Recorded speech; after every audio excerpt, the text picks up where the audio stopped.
for 24/7 comfort on call.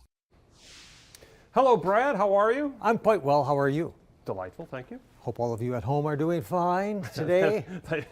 They might be finding some pennies from heaven here in a second. Maybe. Here's what we're going to talk about today. E-waste, which is electronic waste. Of course, electronics in just about everything. I just bought a new dishwasher that notifies me on my phone when my dishes are done. I didn't know we needed that, but I guess we need that. Don't let those dishes sit in there, Brad. But the bottom line is just about everything is electronic these days, and a lot of these components, what do you do when the device is When gone? the next latest and greatest is available. And that's part of the problem. 50 million tons of e-waste is generated currently annually, but only 20% is recycled. Why aren't we recycling more? The list is lengthy.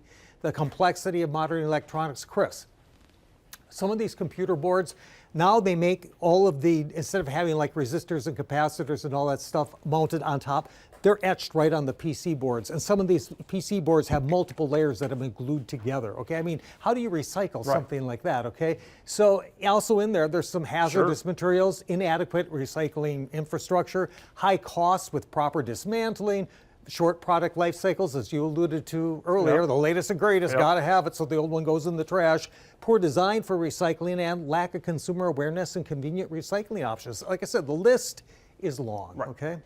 So with that in mind, I wanted to break down the hazardous materials, which is why it shouldn't go in the garbage. Correct, and also why there are some really valuable materials in there as well. First of all, the hazardous materials: lead, mercury, beryllium, cadmium, chromium, arsenic, flame retardants.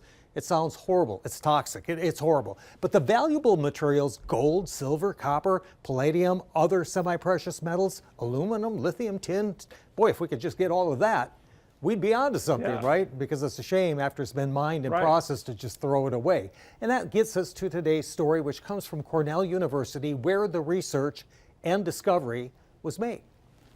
Turning old electronics into gold, a recycling breakthrough. I'll tell you up front, it's a play on words because it is the gold they have discovered how they can mine from all of that e-waste. So here's what they did.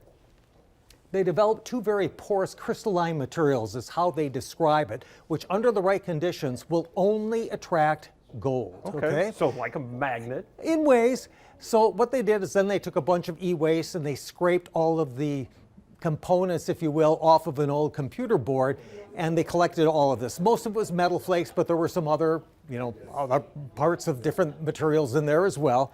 And then they mixed it with a slightly acidic solution along with the crystalline materials. Okay, but now bear in mind, when you look at the pH scale, 7 is water, it's neutral, okay? Rainwater has a pH of 5.5. This solution had a pH of 5, so it's just slightly acidic, not horribly environmentally hazardous, unlike when you mine gold from ore, where you have to use all sorts of very nasty chemicals to extract it, okay?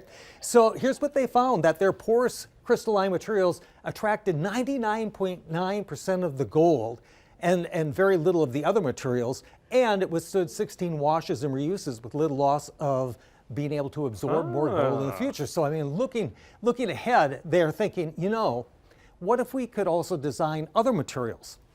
One that would just separate out the silver and the copper and the zinc. And now you have all of your little collections here, and you run the fluid through, and each one not only collects it, but it's already pre-sorted for you. It's like modern day panning. Correct. Good analogy. By the way, a ton of e-waste contains at least 10 times more gold than a ton of ore from which the gold is typically. So it's even better. It's very concentrated, By the way, an estimated 80 million metric tons of e-waste will be with us by 2030. A lot of gold in that there waste. You're right. All right, Brad, thanks so much. We'll see you tomorrow. Well, we've all